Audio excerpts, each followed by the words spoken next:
Hello friends, मैं आशीष परीक्षा सागर YouTube channel में आप सभी बच्चों का स्वागत करते हैं। तो चलिए बच्चों, यूपी पुलिस री एग्ज़ाम को ध्यान में रखते हुए हिंदी वर्णमाला के चैप्टर से विभिन्न परीक्षाओं में पूछे गए प्रश्नों की श्रृंखला को पढ़ेंगे।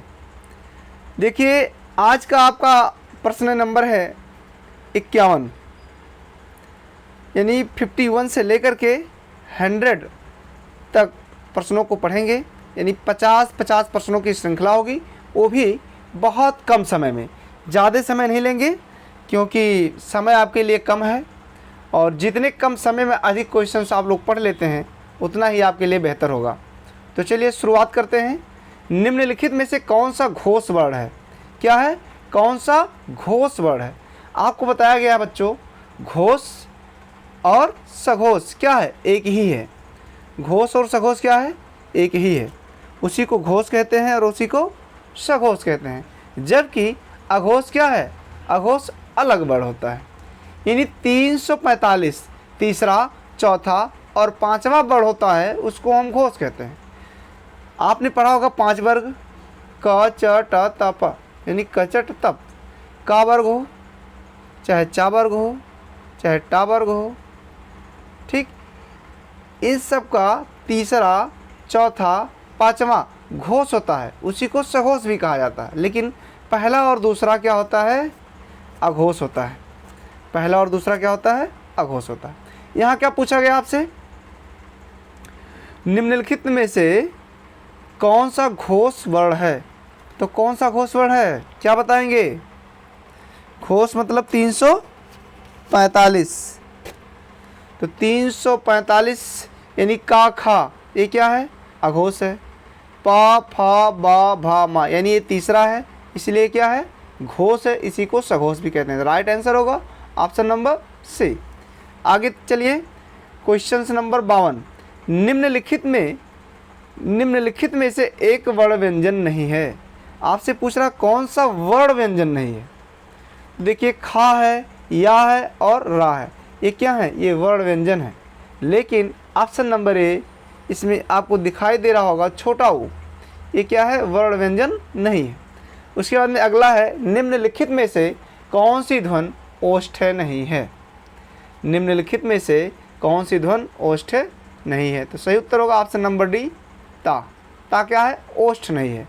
पा, फा, बा, भा, मा, यानी पा वर्ग क्या है? ओष्ठ है।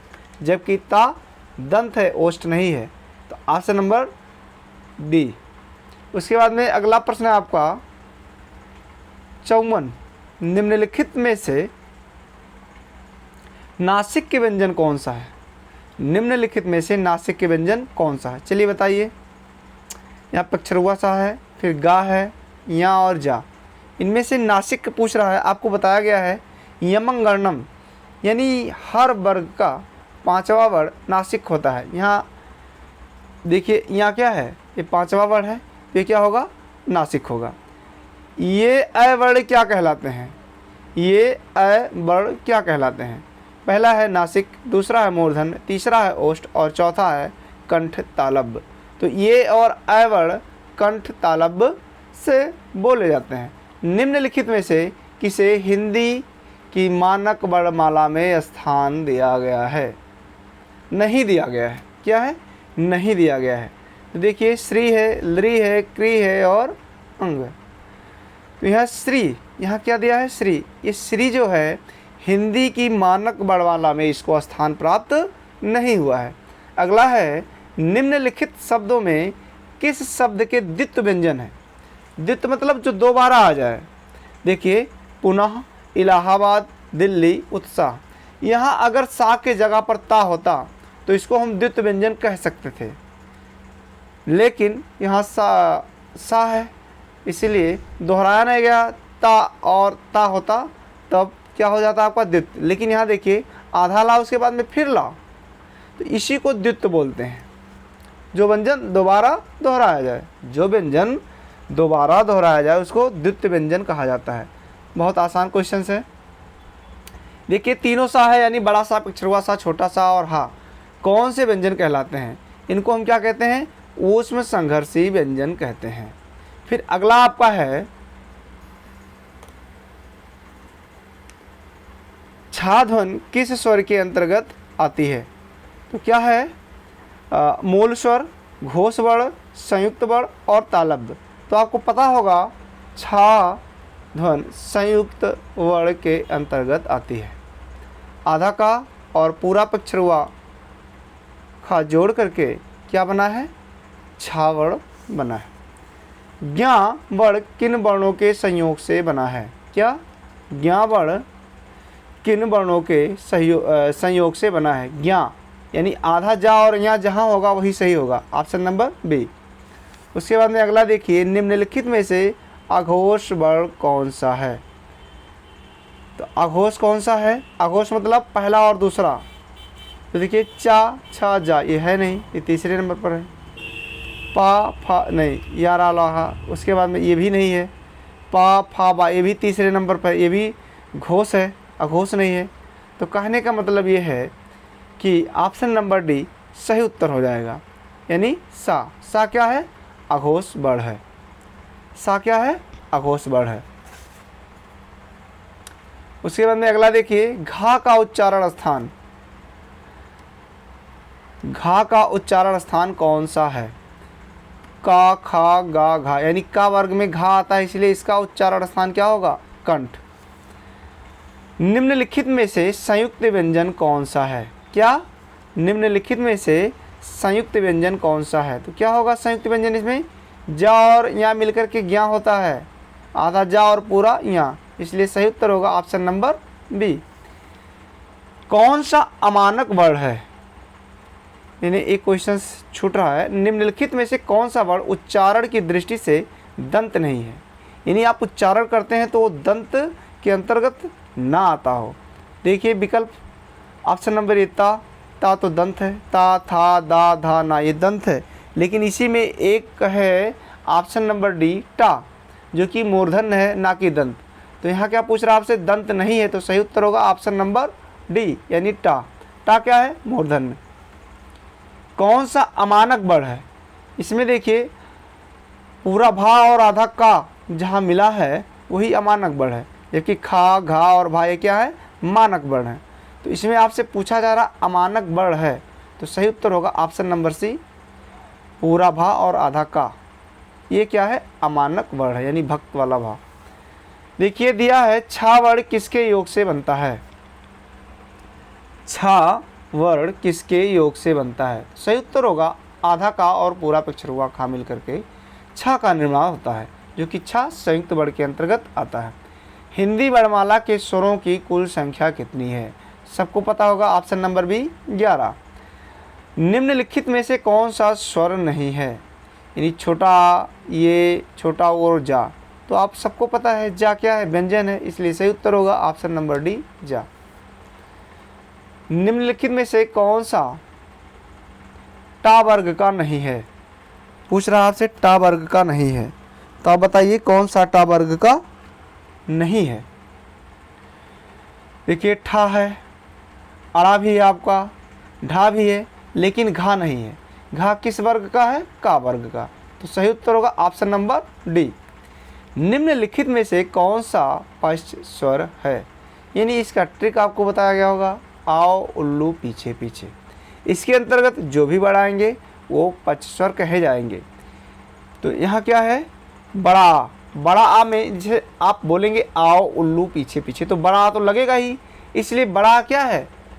पश्च स्वर है। यही आपसे पूछा जा रहा है, तो सही उत्तर होगा बड़ा। उसके बाद में अगला प्रश्न है आपके सामने, खड़ी पाई वाले व्यंजनों का संयुक्त रूप कैसे बनाया जाना चाहिए? तो क्या होगा इसका सही उत्तर? ऑप्शन नंबर बी, खड़ी चौपाई को हटाकर। अगला प्रश्न आपका है, विसर्ग से बना शब्द कौन सा है? विसर्ग से बना शब्द कौन सा? सही उत्तर होगा निःस्पृह, यानी ये क्या है? ये विसर्ग है। उसके बाद में आपका है, इनमें से कौन सा वर्ण स्वर है? इनमें से कौन सा वर्ण स्वर है? क्या बताएंगे? ऐ क्या है? स्वर है, जबकि ये तीनों ऑप्शन क्या है? व्यंजन। निम्नलिखित में से अंतस्थ व्यंजन कौन सा है? यानी क्वेश्चन नंबर 74 अंतस्थ व्यंजन आपको बताया गया है क्या बताया गया है? या, रा, ला, वा। देखिए या यहाँ है ऑप्शन नंबर बी में, तो सही उत्तर होगा ऑप्शन नंबर बी या। इनमें से ओ का उच्चारण स्थान, इनमें से ओ का उच्चारण स्थान कौन सा है, यानी ओ का उच्चारण स्थल क्या है? तो सही उत्तर होगा कंठोष्ठ। कंठोष्ठ, वो और अ का उच्चारण स्थान क्या होता है? कंठोष्ठ। और ये और अ का उच्चारण स्थान क्या होता है? बताइए बताइए जल्दी से। ये और अ का उच्चारण स्थान होता है कंठतालव्य। उसके बाद में अगला है चा और छा वर्ण का उच्चारण स्थान कौन सा है? चा और छा, तो क्या होगा? ताल। सही उत्तर होगा ये। देखिए का, गा, जा, फा ध्वनियाँ किसकी हैं? ये किसकी हैं? अरबी और फारसी की। इसको आगत ध्वनि भी कहते हैं। उसके बाद में आपका है तालब्य ध्वनियाँ हैं। क्या दिया है? क्वेश्चन नंबर 78 तालब्य व्यंजन हैं। तो सही उत्तर होगा आपका चा, छा, जा, झा, क्योंकि चा वर्ग क्या है? तालब्य है। उसके बाद में है कौन वर्ण घोष नहीं है? क्या है? कौन वर्ण घोष नहीं है? तो सही उत्तर होगा ऑप्शन नंबर सी ता। किस शब्द में री स्वर नहीं है? तो देखिए जिसमें री, पहले देखिए री में ये क्या है? यही री का है सारा ज्ञान। अगर ये वाला निशान है, ये वाला निशान अगर कहीं लगा जैसे यहाँ, तो उसमें समझिए कि री स्वर है। और ये वाला निशान जिस शब्द में ना हो वो समझिए री स्वर नहीं है। तो सही उत्तर होगा ऑप्शन नंबर डी। किन ध्वनियों को अनुस्वार कहा जाता है? स्वर के बाद में आने वाली नासिक ध्वनियाँ, स्वतंत्र रूप से उच्चरित ध्वनियाँ, स्वर के साथ आने वाली ध्वनियाँ, व्यंजन के बाद में आने वाली ध्वनियाँ। सही उत्तर होगा स्वर के बाद में आने वाली नासिक ध्वनियाँ। उसके बाद में अगला है आपका वो औ किस प्रकार के वर्ण हैं? तो सही उत्तर होगा कंठोष्ठ। इसको आप पढ़ चुके हैं। उसके बाद में हिंदी वर्णमाला में वर्ण हैं कितने वर्ण हैं, यानी टोटल पूछ रहा है यहाँ, तो क्या बताएंगे? Option number B 52। हिंदी भाषा में मूलतः वर्णों की संख्या कितनी मानी गई है? ये भी सही उत्तर होगा ऑप्शन नंबर सी 52। स्वर ध्वनि के प्रकार हैं, तो क्या होगा? ऑप्शन नंबर डी उपयुक्त तीनों, यानी दीर्घ, ह्रस्व, दीर्घ, प्लुत, ये तीनों हैं। उसके बाद में आपका है आधुनिक व्याकरण की दृष्टि से वा वर्ण का वैशिष्ट्य है। क्या है? सही उत्तर होगा ऑप्शन नंबर बी वा वर्ण दंतोष्ठ है, द्योष्ठ है, स्पर्श है, अल्पप्राण है, घोष है और निरनुनासिक भी है। तो सही उत्तर क्या होगा? ऑप्शन नंबर बी, यानी वा वर्ण का विशिष्ट स्थान यहाँ है। द्योष्ठ है, स्पर्श, संघर्षी, नहीं, द्योष्ठ, स्पर्श, अल्पप्राण, घोष और निरनुनासिक, यानी ऑप्शन नंबर बी। उसके बाद में आपका है निम्न में अर्धस्वर कहलाता है। निम्न में कौन सा अर्धस्वर कहलाता? सही उत्तर होगा ऑप्शन नंबर ए या। महाप्राण ध्वनियाँ व्यंजन वर्ग में किससे संबंधित है? सही उत्तर होगा दूसरा, चौथा। भाषा की सार्थक लघुत्तम इकाई है, तो सही उत्तर क्या होगा? ऑप्शन नंबर सी ध्वनि। इनमें से कौन व्यंजन अल्प प्राण है? अल्प प्राण बताया गया है आपको, क्या बताया गया है? 135। क्या बताया गया है? 135, यानी 1, 3, 5, यानी पहले, तीसरे और पाँचवें नंबर पर जो वर्ण आता है वही अल्प प्राण है। तो इसमें से अल्प प्राण क्या है? यानी चा है। चा पहले पर आता है। उसके बाद छा क्या होगा? महाप्राण हो जाएगा। उसके बाद में जा क्या हो जाएगा? अल्प प्राण, क्योंकि जा तीसरे नंबर पर है। और फिर पाँचवें पर क्या है? चा, छा, जा, झा, या, यानी या भी क्या हो जाएगा? अल्प प्राण। तो यानी 1, 3, 5 पहले, तीसरे और पाँचवें स्थान पर जो वर्ण आते हैं वे क्या हो जाते हैं? अल्प प्राण। 5 वर्ण होते हैं एक वर्ग में, पहला, तीसरा और पाँचवा क्या होता है? अल्प प्राण।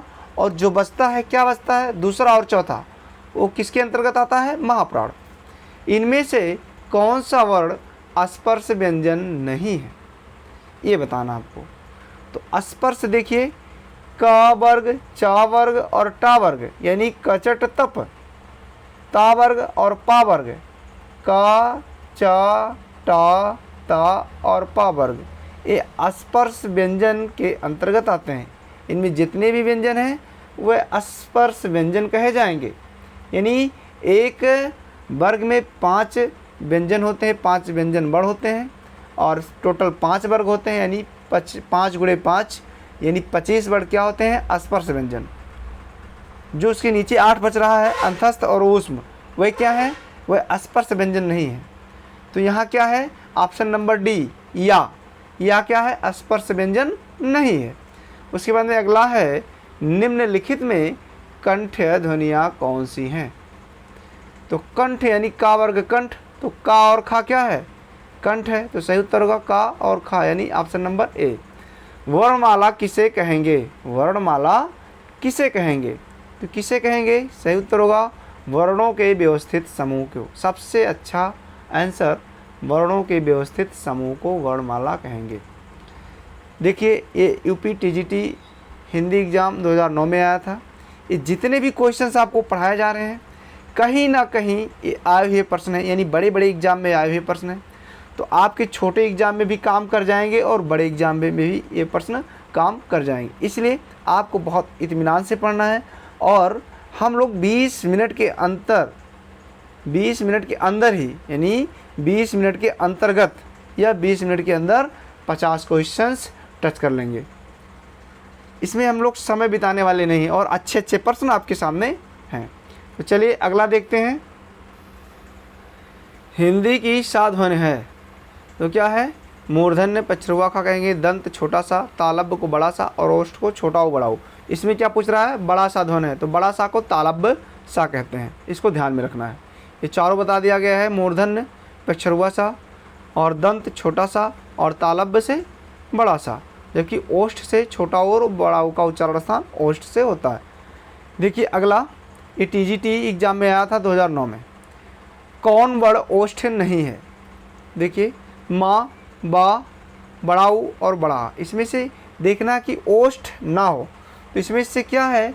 पा, फा, बा, भा, माँ, ये ओष्ठ है, जबकि बड़ाऊ छोटाऊ भी ओष्ठ है, लेकिन बड़ा क्या है? एक कंठ से निकलता है, इसलिए ओष्ठ नहीं है। तो सही उत्तर होगा ऑप्शन नंबर डी बड़ा।